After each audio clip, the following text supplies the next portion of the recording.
लागा था भैया कि 2025 में भोजपुरी के सुपरस्टार नीलकमल सिंह एगो नया इतिहास रची हैं। कहें से आपके हम बता दी कि इनकर गाना दूसरा आवे वाला बा जो कि हिंदी सॉन्ग होखे वाला बा।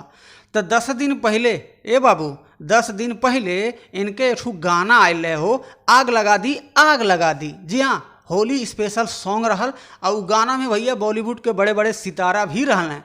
भैया उ गाना पे अभी तक 5.9 मिलियन व्यूज पार कई गई हो। कवन कहले रहे कि नीलकमल सिंह कबो हिंदी तक ना पहुँच पाई हैं। का हो भैया, एकदम रिकॉर्ड तोड़ देता टाइम।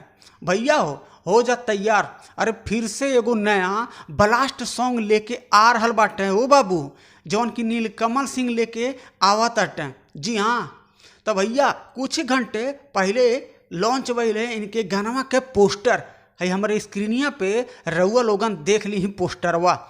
लड़की दीवानी गाना के टाइटल है, लड़की दीवानी। और वीडियो में भैया डांस करते यानी कि फैट करत नजर आवे वाला बानी नीलकमल सिंह के साथ में सनी लियोन, जो कि बॉलीवुड के मशहूर एक्ट्रेस बानी।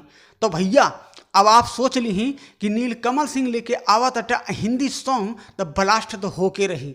जी हाँ, ई गाना के राइटर हैं भैया आशुतोष तिवारी जी और वीडियो के डायरेक्टर बानी राहुल सेठी जी। और ई गाना में जो म्यूजिक धैले बा उनका नाम है भैया आर जय कांग जी। तो हो जा तैयार ए बाबू, टी सीरीज के यूट्यूब चैनल से ई गाना के लॉन्च करल जाई और जौने चैनलवा पे 285 मिलियन सब्सक्राइबर बा वही चैनलवा है टी सीरीज। और 18 मार्च के यानी कि काल्हे भोरे भोरे आवता भैया लड़की दीवानी।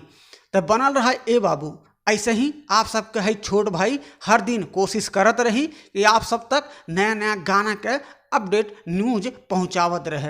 तो वीडियो हमारा आपके पसंद आ गई बा तो वीडियो के लाइक एकदम कर दिया भैया, और चैनल आप नए बाटा तो सब्सक्राइब कर लिया। और हाँ, अपने दोस्तन के भी शेयर कर दिया ताकि आपके दोस्त के भी पता चले कि भोजपुरी के सुपरस्टार नीलकमल सिंह के हिंदी सॉन्ग आवता और गाना एकदम सुपर डुपर हिट हो जाता।